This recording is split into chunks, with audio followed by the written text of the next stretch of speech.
Hi hello नमस्कार मित्रमैत्रिणींनो, मी संध्या तुम्हा सर्वांचं स्वागत करते साफसफाईच्या आजच्या आपल्या नवीन पॉडकास्टमध्ये. चला तर मग मंडळी, जास्त वेळ वाया न घालवता सुरुवात करूयात आजच्या आपल्या चर्चेला. तर मंडळी, आज आपण बोलणार आहोत स्वामींच्या नावाचा बाजार मांडणाऱ्या लोकांना गोड गोड बोलून चिकण्या चुपड्या बोलण्याने फसवणाऱ्या टूजा लाईफस्टाईल नावाच्या ढोंगी बाईबद्दल. मंडळी, तुम्हाला आठवतं का, मागे आपण ज्या दोन ढोंगी, लबाड, धूर्त, कुनेत्रा आणि हेतल नावाच्या बायकांबद्दल बोललो होतो, ही आजची आपली टूजा नावाची बया पण त्याच फसवेगिरी करणाऱ्या टोळीमधली एक सदस्य आहे. आणि हिने पण झोल झपाटा करून लोकांना फसवलेलं आहे आणि लोकांना फसवून पैसे देऊन फेक सबस्क्रायबर्स गोळा केलेले आहेत. गेली कित्येक वर्ष, गेली कित्येक महिने झाले ही बाई लोकांना स्वामींच्या नावावरती फक्त आणि फक्त फसवत आहे. स्वामींच्या नावाचा बाजार मांडत आहे आणि स्वामींच्या नावावरती प्रत्येक गोष्ट ना गोष्ट विकून, स्वामींची प्रत्येक गोष्ट ना गोष्ट चव्हाट्यावरती मांडून, प्रत्येक गोष्टीला स्वामींचं नाव देऊन देऊन देऊन देऊन स्वतःचं घर भरलेलं आहे. आणि स्वामींच्या नावावर फक्त आणि फक्त अंधश्रद्धा, जादूटोणा, उतारे, उपाय, टोटके, तोडगे, गंडे, दोरे, मंत्र, तंत्र, ते लॉ ऑफ अट्रॅक्शन्स नंबर वगैरे, एंजल नंबर बिंबर, ह्या सगळ्या गोष्टीला प्रोत्साहन देत आहेत, या सगळ्या गोष्टी पसरवत आहेत. खरं सांगायला गेलं तर मंडळीनं, या बायकांचं हे सगळं नाटक बघून मला तर वाटतंय ना, कोणीतरी प्लीज ते अंधश्रद्धा निर्मूलन समिती आहे ना, त्या समितीला कॉन्टॅक्ट करा आणि घेऊन जायला सांगा या ढोंगीत टवळ्या बायकांना. निदान समाजाला लागलेली कीड आहे ना जरा कमी होईल. आणि या तिघी एकदा आटोक्यात आल्या की बाकीच्या सगळ्या पण ऑटोमॅटिकली गायब होतील. म्हणजे तुम्हाला कोणाकडे नंबर बिंबर असेल, काय कॉन्टॅक्ट डिटेल असेल ना, मला कॉमेंटमध्ये सांगा. ॲटलिस्ट मी तरी करते त्या कार्याला सुरुवात. कारण हे स्वामींच्या नावावरती एवढं बाजार मांडून ठेवला नाही या बायकांनी, अक्षरशः मनाला असं काळूच माझं दुखतं हे सगळं बघून, की अरे काय लावलंय, त्या देवाची शिकवण काय आणि तुम्ही पसरवताय काय. म्हणजे खरंच माझ्या समोर एक जर दिसली ना, मी चपलीनी ह्या लोकांचं थोबाड सडकायला कमी नाही करणार. खरं तर ह्या बायकांनी ना लाज सोडली. म्हणजे पैसे कमवण्यासाठी, स्वतःचे शौक पूर्ण करण्यासाठी, $4 मिळवण्यासाठी, फेमस होण्यासाठी ह्या आळांचोट बायका सर्रासपणे तीळ मात्र भीती न बाळगता स्वामीच्या नावाचा वापर करतायत आणि स्वामींना बदनाम करतायत. स्वामींचं नाव घ्या चॅनलवर, स्वामींच्या नावाचा उपायाचा बाजार मांडा, लोक वेड्यागत येतात बघायला आणि करतात कमेंट. आणि ह्या फसव्या, धूर्त, चांडाळण्या बायका स्वतःला खूप मोठ्या स्वामी भक्त समजतात आणि गेली कित्येक वर्ष झालं फक्त आणि फक्त स्वामींच्या नावावरती उपाय आणि अंधश्रद्धाच पसरवत आहेत. ती कुनेत्रा झालं, ती हेतल झालं आणि ही टूजा, ह्या 3 बायकांमध्ये मला एक पॅटर्न वाटला. एक काही ठराविक पॉईंट्स मी काढलेले आहेत, ते मला यांच्यामध्ये सेम वाटले.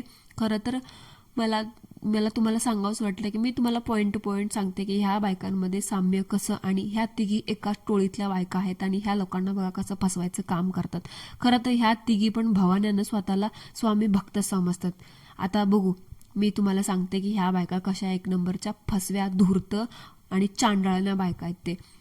पहिली गोष्ट म्हणजे ह्या तिघी पण यूट्यूबवरती कॅमेरा चालू करून ह्यांची नसलेली भक्ती सर्रासपणे पैशांसाठी विकत आहेत. दुसरी गोष्ट, ह्या तिघीही बावळट बायका व्हिडिओच्या सुरुवातीला एक ठराविक फिक्स लाईन यांची ठरवलेली असते, ती म्हणतात आणि व्हिडिओची सुरुवात करतात. तिसरी गोष्ट, ह्या तिघी पण स्वामींची सेवा भक्तीच्या नावावरती, दिंडोरी प्रणिती संस्थेच्या नावावरती फक्त आणि फक्त अंधश्रद्धा, गंडेदोरे, उपाय, उतारे, बंधनं, तोडगे, तोटके, मंत्र, अट्रॅक्शनचे नंबर, ते एंजल नंबर, ह्या सगळ्या गोष्टीला प्रोत्साहन देत आहेत. आणि हीच यांची ओळख आहे की लोकांना हे कसं फसवतात ते. एवढे मला वाटतं पॉईंट्स बरोबर आहेत. तर अजून 1-2 अजून सांगते. म्हणजे ह्या बायका फक्त आणि फक्त स्वामींच्या नावावरती, एका सेवेकरीच्या नावावरती, एक स्वामी भक्त या नावावरती असा या शब्दांचा वापर करून फक्त आणि फक्त अंधश्रद्धा पसरवण्याचं, समाजाला दूषित करण्याचं काम करत आहेत. ह्या बायका स्वतःला दिंडोरी प्रणितीमधील सेवेकरी समजतात आणि सगळ्यांना असं सांगतात की आम्ही दिंडोरी प्रणिती संस्थेमधून बिलॉंग करतो आणि सगळ्यांना सांगतात की आम्ही तिथले सेवेकरी आहोत, आम्ही तिथल्या भक्त आहोत आणि आम्ही जे आमच्या चॅनलवरती सगळ्या गोष्टी सांगतो ते आमच्या तिथे दिंडोरी प्रणिती संस्थेमध्ये सांगितल्या जातात, शिकवल्या जातात. आता मला माझा पॉडकास्ट ऐकणाऱ्या कुठल्याही व्यक्तीपैकी तुमच्यापैकी कोणीही दिंडोरी प्रणिती संस्थेमध्ये गेलं असेल किंवा तिथे गेलं असेल.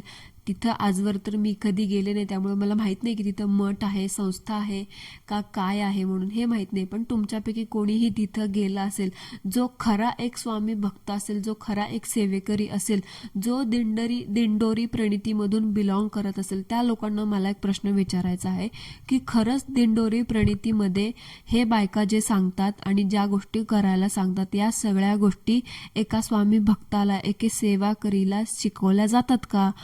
अंधश्रद्धा, गंडे दोरे धागे उतारे वगैरे टोटके बिटके ह्या सगळ्या गोष्टी खरंच तिथे शिकवल्या जातात का? आता तुमच्यापैकी बरेच जण गेले असतील तर त्या लोकांनी मला कॉमेंट करून खरं सांगा की ह्या बायका कितपत खऱ्या बोलतात आणि कितपत खोट्या बोलतात. ते मला हे तुमच्या तोंडून ऐकायचं आहे. जो खरा स्वामी भक्त आहे ना, तो मला खरंच बोलेल, ह्या बायकांसारखं खोटं बोलणार नाही. कारण ह्या बायका किती धुतलेल्या तांदळाच्या आहेत ना, ह्या मला माहिती. ह्यांची स्वतःचे घर हे उजाडून बसल्यात, ह्यांच्या स्वतःचा थांग पत्ता नाही कुठल्या गोष्टीचा मागचा पुढचा, आणि दुनियाला निघाल्यात ह्या ज्ञान द्यायला. खरं तर ना ह्या बायकांची आहे ना, म्हणजे माझ्या तोंडात एवढे खराब शब्द येतात ना, पण एक काही गोष्टीचं लिमिट असते आपल्याला बोलण्याचं, त्याच्यामुळे मला ते बोलावं असं वाटते. पण ह्यांच्यापैकी एखादी जर मला समोर मिळाली ना, मी खरं तिला जाब विचारायला पण कमी नाही करणार. सो मंडळी, तुमच्यापैकी बरेच जण गेले असतील दिंडोरीमध्ये, तर तुम्ही सांगा मला कॉमेंट्समध्ये की कोण चुकीचं आहे, एका सेवेकराचा, एका स्वामी भक्तीचा यांच्यासारख्या बायका, महिला जो फायदा उचलत आहेत आणि अंधश्रद्धेला बढावा देत आहेत, फक्त भक्तीचं नाव देऊन अंधश्रद्धेचा प्रचार करत आहेत, गंडे दोरेचा प्रचार करत आहेत, हे कितपत बरोबर आहे हे मला तुम्ही कॉमेंटमध्ये नक्की सांगा. मी तर कधी गेले नाही मंडळी दिंडोरीमध्ये, पण मला एक 100% विश्वास आहे, खात्री आहे की स्वामींच्या स्कायो कुठल्याही देवाच्या मंदिरात, देवळात, मठात, संस्थेमध्ये हे असलं फालतू गंडे दोरे उपाय, अंधश्रद्धे तोडगे तोटके उतारायला प्रोत्साहन दिलं जात नाही. ह्या बायका कुठून जातात, कुठे काय करतात हे ह्यांनाच माहिती. खरं सांगू का मंडळी, ह्या बायकांना फक्त आणि फक्त ह्यांचं घर भरायचं काम करत आहे. ह्यांना माहीत झालंय यूट्यूबवरती आलं, स्वामींचं नाव घेतलं की लोक वेड्यासारखं बघायला येतात. कारण लोक म्हणतात, अरे एवढी डिटेल माहिती सांगते की खरंच ही स्वामीची भक्त असेल, म्हणून लोक तुमच्यावरती एक स्वामी भक्त म्हणून विश्वास ठेवतात. पण ह्या बायका स्वामींच्या नावावरती, स्वामी भक्तांच्या नावावरती एक बट्टा आहेत आणि स्वामींच्या नावावरती फक्त आणि फक्त अंधश्रद्धा आणि नको त्या गोष्टीचा प्रचार करत आहेत आणि येणाऱ्या पिढीला, आत्ताच्या आपल्या समाजाला दूषित करण्याचं काम करत आहेत. आता मला सांगा, मठामध्ये जाणारे जे सेवेकरी आहेत, तिथे सेवेकऱ्यांना जे काही शिकवलं जातं, काहीतरी शिकवण दिली जात असेल ना, तिथे जाणारे ते सेवेकरी तुम्हाला म्हणतात का, तिथे तुम्हाला जे शिकवणारे लोक असतात ते सुद्धा सेवेकरीच असतात, ते तुम्हाला म्हणतात का, या आमच्या मठामध्ये या, तुम्ही आमचं शिका, आमच्याकडून ऐका आणि हेच जाऊन स्वतःच्या यूट्यूब चॅनलवरती सांगा, असं म्हणतात का? सांगा, लोकांची दिशाभूल करा, लोकांना चुना लावा, त्यांच्या दैविक आध्यात्मिक भावनांशी खेळा, असं म्हणतात का?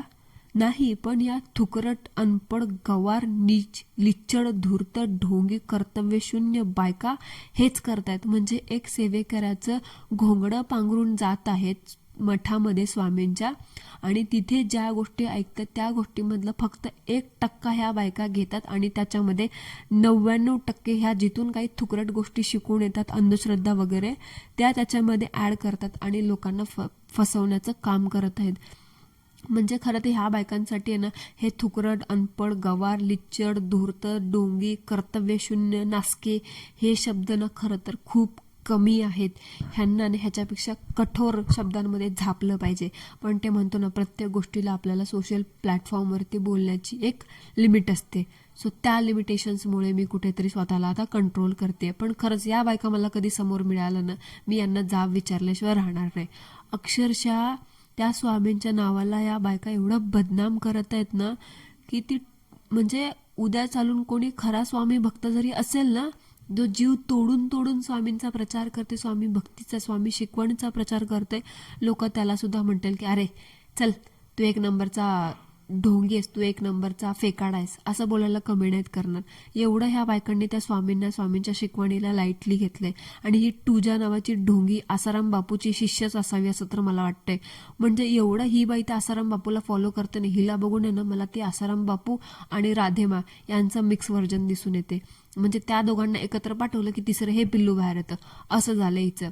कारण ही बाई पण आहे ना तासन तास स्वामींवरती बडबड बडबड करत असते. स्वामींची शिकवण अशी, स्वामींची ती शिकवण तशी, असं म्हणायचं एकीकडे की माझ्या स्वामींनी अशी शिकवण दिली, माझ्या स्वामींनी तशी शिकवण दिली. आणि दुसरीकडे अमावस्याला करायचे तोडगे, पौर्णिमेला काढायचे तोडगे, पिठोरीला करायचे तोडगे, दीप अमावस्याला करायचे तोडगे, एकादशीला करायचे तोडगे. हे असले उपाय उतारे तोडगे स्वामींचे नाव घेऊन ही बाई लोकांना सांगत बसते. आता तुम्हीच सांगा मला, ह्या बाईला चपलीने हाणायला पाहिजे ना? बरोबर. आता हा शब्द माझ्या मनातून निघालाय, कारण माझ्या मनामध्ये ह्या बायकांबद्दल एवढा राग भरलाय ना. कारण मला नाही आवडत ह्या सगळ्या गोष्टी, मला असं खूप त्रास होतो हे सगळं बघून. तुम्हाला काय वाटतं मंडळी, तुम्ही कित्येक वर्ष झाले कसं सहन करताय ना मला नाही माहिती, पण मला ना अजिबात पटत नाहीयेत ह्या गोष्टी. आणि खरंच मी एके दिवशी अंधश्रद्धा निर्मूलन समितीला कॉन्टॅक्ट करणार म्हणजे करणार. त्यांचा कॉन्टॅक्ट नंबर कुठून कसा काढायचा ना हे मी माझं मी बघून घेईल. आणि ह्या बायकांना धडा शिकवल्याशिवाय मी काही गप्प बसणार नाही. आता तुम्हीच सांगा, ह्या असल्या स्वामींच्या नावावरती अमावस्येला पौर्णिमेला तोडगे उपाय सांगणाऱ्या बाईंना काय बोलायचं?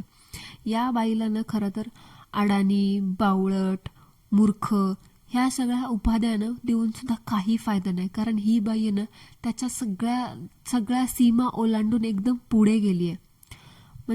म्हणजे ते म्हणतो ना, पैशांसाठी किंवा थोड्या गोष्टींसाठी माणूस एकदम निर्लज्ज होऊन जातो, बिनलाज होऊन जातो, तो स्वतःची लाज सोडून वागतो. तसं ही बाई झाली आहे, एकदम निगरगट्ट आणि कातड चामडीची.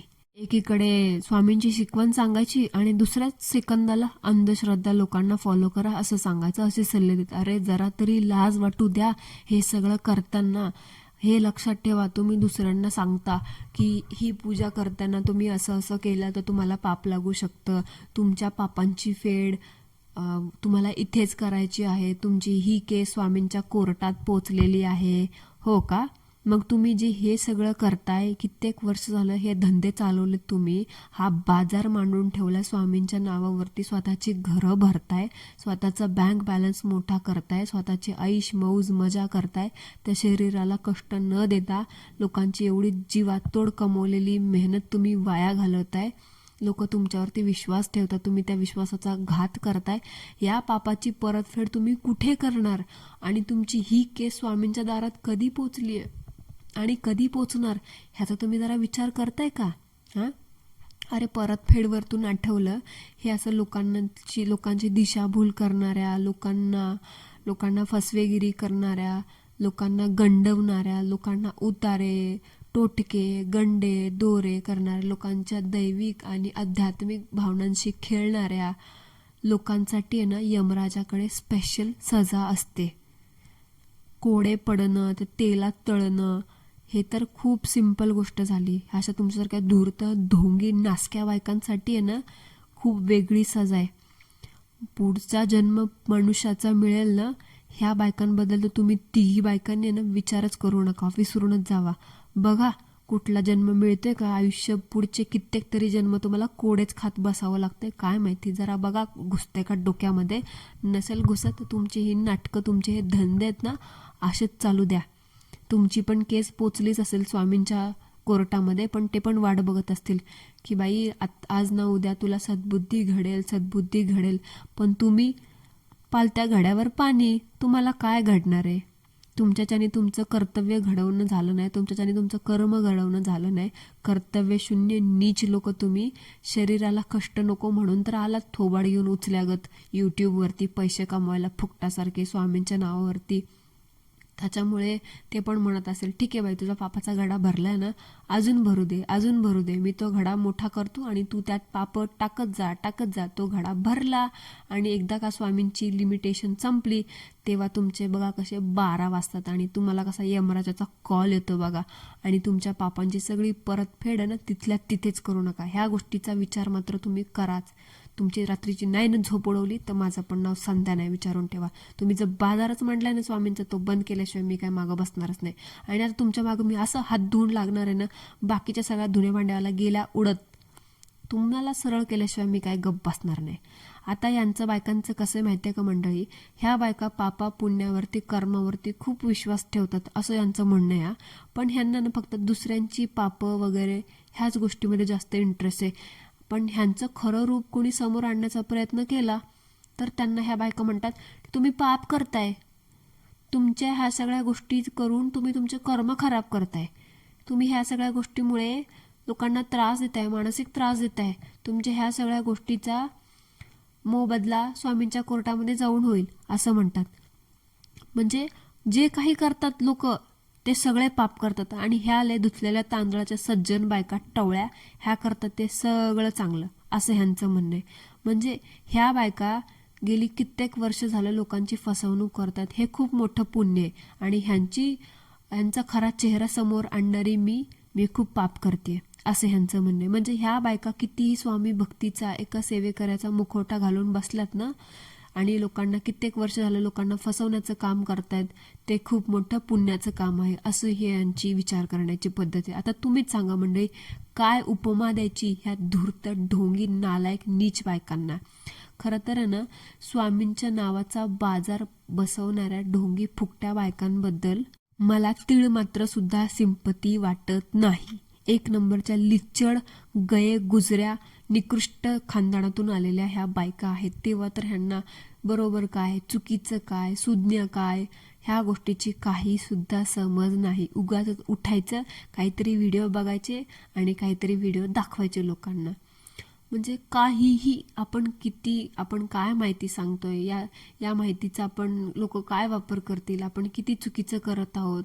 एकदा का पैसे कमवायला लागले की लोक थांबत नाहीत. मग ते चुकीचं असू दे किंवा बरोबर असू दे, येऊ दे फक्त. आणि या बायकांना प्रोत्साहन आहे ना, यांना बघणाऱ्या लोकांमुळे, अंधमंद भक्तांमुळेच मिळतंय.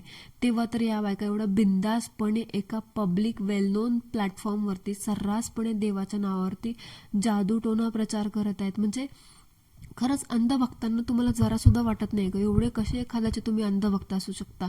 देवाचे अंधभक्त व्हा. ह्यांच्यासारख्या थिल्लर छपरी बायकांचे काय अंधभक्त होता.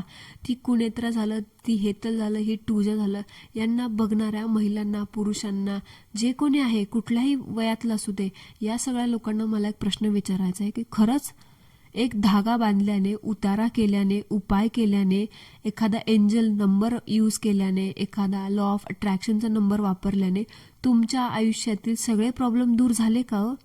आणि खरंच या सगळ्या उपायांनी श्रीमंत होता आलं असतं, धनवान, कीर्तिवंत, यशस्वी, खुश, एकदम सर्वसुखी, संपन्न, कुबेर होता आलं असतं, तर आजपर्यंत हे उपाय ह्या बायकांनी स्वतः का केले नाही? जसं गुरुवारची पूजा अशी करा, तशी करा, ह्या गोष्टी तुम्हाला या बायका गेली कित्येक वर्ष सांगत आहेत. आणि ती पूजा कशी करायची याची सुद्धा ट्युटोरियल या बायका तुम्हाला देतात. मग कसं का ना, ती पूजा ह्या बायकांच्या हातून थोडीफार होतेच ना. मग अजून या बायका देवाच्या नावाने भीक मागत का वाईटीवरती पडल्यात? या गोष्टीचा विचार तुम्हाला का नाही आला? यांचं दुःख, पैशांचा प्रॉब्लेम का बरं यांचा सॉल्व्ह झाला नाही? एवढे एंजल नंबर, ते लॉ ऑफ अट्रॅक्शन्स वगैरे या बायका सांगत हिंडतात. मग त्यातलाच एखादा एंजल नंबर वापरून या बायका स्वतः का गडगंज श्रीमंत होत नाहीत बरं? 7 पिढ्या बसून खातेली एवढ्या श्रीमंत का नाही होत या? तुम्हालाच सगळे उपाय करायला का सांगतात? ह्या गोष्टीचा विचार मंडळी तुम्ही कधी करत नाही का? तर मंडळींनो, असं कधीही होत नसतं. कुठलाही नंबर, कुठलाही अंक, उपाय, धागा, तोडगा तुम्हाला श्रीमंत, समाधानी, धनवान, बुद्धिवान, यशस्वी, कीर्तिवंत, अमर बनवू शकत नाही. या बायका सगळ्या गोष्टी फक्त आणि फक्त स्वतःचं चॅनल चालावं आणि त्यातून त्यांचं अकाउंट भरावं, अकाउंटमध्ये डॉलर्स यावे, यासाठीच करत आहेत. प्लीज कृपा करून एक कळकळीची विनंती करते, स्वामींच्या नावावरती सांगितल्या जाणाऱ्या, बोलल्या जाणाऱ्या, विकल्या जाणाऱ्या कुठल्याही गोष्टीवरती विश्वास ठेवू नका, बळी पडू नका. स्वामींनी कधीसुद्धा या गोष्टीला कधीही प्रोत्साहन दिलं नाही. स्वामींनीच काय, कुठल्याही देवाने कधीसुद्धा असल्या पुळसटपणाला, या धाग्या दोऱ्यांना, गंड्यांना कधीसुद्धा प्रोत्साहन दिलं नाही. मंडळी, उघडा डोळे, बघा नीट. आपल्या आजूबाजूला काय चाललंय याच्यावरती थोडं डोळे उघडे ठेवून विचार करा आणि नंतरच एखाद्याला डोळे बंद करून फॉलो करा. ही बाई स्वामींच्या नावावरती तिचा धंदा फक्त आणि फक्त चालवते आणि हिचा धंदा ही कसा चालवते याची काही उदाहरणं मी आज तुम्हाला देते. म्हणजे बघा, आताच रक्षाबंधन होऊन गेली तर या बाईने राखी आणली होती विकायला. आता साधी गोष्ट आहे विकण्यासाठी, आध्यात्मिक राखी हा नवीन प्रकार ही बाई घेऊन आली. म्हणजे मला सांगा, एकदम साधी सुधी सिंपल 30-40 रुपयाची राखी जी नेहमीप्रमाणे बाजारात मिळते तीच राखी, पण ह्या बाईने आध्यात्मिक राखी हे नाव देऊन त्या राखीचा खप केला. आता आध्यात्मिक राखी हा प्रकार तुम्ही कधी ऐकला की नाही मला माहीत नाही, पण मी तर पहिल्यांदाच ऐकला. पण असं काही चित्र विचित्र नाव देऊन रुद्राक्ष विकायचा आणि 2-4 रुपयांची वस्तू 4 ते 5 पटीने जास्त किंमत वाढवून 40-50 रुपयाला विकायचं, हाच एवढा या बाईचा हेतू आहे. खरं तर या बाईने अध्यात्म हा शब्द काय म्हणून तिथे वापरला तेच मला काय कळालं नाही. म्हणजे बाई, तुला खरं तर तू बाई म्हणण्याच्या ना लायकीचीच नाही आहेत. ए बाई, तरी पण बाईच म्हणते, आता तुला बाई माणूस तर म्हणू शकत नाही ना. तर जरा ते अध्यात्म हा शब्द काय असतो ना ह्याचं जरा तू ज्ञान समजून घे. कळलं का? आली मोठी शहाणी टवळी कुठची आध्यात्मिक राखी विकायला. जरा अध्यात्म काय असतं ना त्या अध्यात्मध्ये पड, अध्यात्मामध्ये, म्हणजे तुला डोक्यात घुसेल, तुझ्या त्या डोसक्यात रिकामटेकड्या टाळक्यात की अध्यात्म म्हणजे काय असतं ते. मंडळी, खरंच ना माझ्या एवढं डोक्यात जाते ना ही बाई. खरं तर हिच्यामुळेच सगळ्या बायका ना, धुनी भांडेवाल्या, स्पेशली धुनी भांडेवाल्या, आता त्या धुनी भांडेवाल्यांवरती तर मी येणारच आहे. स्पेशली हिला बघून खूप साऱ्या धुनी भांडीवाल्या प्रेरित झाल्यात म्हणे. आता काय दाखवते ही आणि काय त्या प्रेरित होतात ह्यांनाच माहिती. म्हणजे ह्या धुनी भांडीवाल्या आणि ह्या टोळीवाल्या सगळ्या एकमेकींची ना मिलीभगत आहेत. आता राखी म्हणून हातात रुद्राक्ष घालणे मंडळी हे कितपत बरोबर आहे तुम्हीच मला सांगा. म्हणजे मला सांगा, आता प्रत्येकजण, आता कोणी नॉन व्हेजिटेरियन आहे, कोणी व्हेजिटेरियन आहे. आता बाहेर गेले की सरळ एखाद्याचा प्लॅन झाला की बाबा चला नॉनव्हेज खाऊयात आणि तो बसला नॉनव्हेज खायला, तो काय म्हणणार आहे का त्याच्या लक्षात राहणार आहे बाबा मी रुद्राक्ष घातला मी काढून ठेवतो, असं नाही म्हणणार ना. तो बसला खायला तर पटकन खाऊन गेला आणि खाता खाता किंवा खाऊन झाल्यानंतर त्याला लक्षात गेलं, अरे माझ्या हातात माझ्या गळ्यात रुद्राक्ष मी काढायचं विसरलोच. त्या रुद्राक्षाला धारण करण्याची पण एक विशिष्ट पद्धत असते आणि प्रत्येक व्यक्तीसाठी एक वेगळ्या मुखाचा रुद्राक्ष असतो. तुम्ही तर रुद्राक्ष धारण करावा की नाही यामागे पण खूप कारणं आहेत, खूप शास्त्र आहेत. तुम्ही यांसारख्या एखाद्या तुकरट बायकांनी, बावळट लोकांच्या सांगण्यावरतून एखादा कुठला रुद्राक्ष धारण केला तर त्या रुद्राक्षाचे चांगले परिणाम तुम्हाला जाणवतील हे तर तुम्ही विसरूनच जावा. पण किती वाईट गोष्टी तुमच्यासोबत घडतील ना हे तुम्हाला कळणार सुद्धा नाही. आणि तुम्ही म्हणताल की अरे माझ्यासोबत हे सगळं का होते, हे माझ्यासोबत सगळं का होते, पण तुम्हाला हे सगळं कधीच जाणवणार नाही की तुमच्यासोबत हे सगळं एक चुकीच्या पद्धतीने, एक चुकीचा रुद्राक्ष एका चुकीच्या वेळेत धारण केल्यामुळे होत आहे. सो मंडळी, कुणाच्याही बोलण्याला, तूतिया लोकांच्या, बावळट लोकांच्या, ढोंगे लोकांच्या बोलण्याला बळी पडू नका. हे फक्त आणि फक्त तुम्हाला पावली फसवायला बसलेले आहेत. जो तो उठतोय स्वामींचं नाव घेऊन वाईटीवरती येतोय, आपलं थोबाड घेऊन आणि काहीही विकायला बसते. ती कुणेत्रा तुम्हाला आठवते का? बघा, स्वामींच्या नावावर ते गाऊन विकते, सोफ्याचे कव्हर विकते. ती दुसरी आहे ती हेतल, ती जास्वंदाचं फूल म्हणून कमळाचं फूल विकते. आणि ही बाई अध्यात्माच्या नावावरती रुद्राक्षाच्या राख्या विकते. उद्या मंडळी ह्या बायका स्वामींच्या नावावरती चड्डी आणि ब्रा विकायला सुद्धा कमी करणार नाहीत. स्पेशल आध्यात्मिक अंडरवेअर, स्पेशल आध्यात्मिक ब्रा, स्पेशल आध्यात्मिक चड्डू, स्पेशल आध्यात्मिक चड्डू फॉर वुमेन, स्पेशल आध्यात्मिक चड्डू फॉर मेन्स असं विकायला सुद्धा कमी करणार नाहीत. मंडळी, उघडा डोळे, बघा नीट, थोडंसं डोकं चालवा. एवढं पण एका अंध भक्त बनून एवढं पण एखाद्याचा चाटोपणा करू नका. सिरियसली मंडळी, खरंच थोडंसं जागे व्हा आणि असल्या लोकांना भुरळ पडू नका.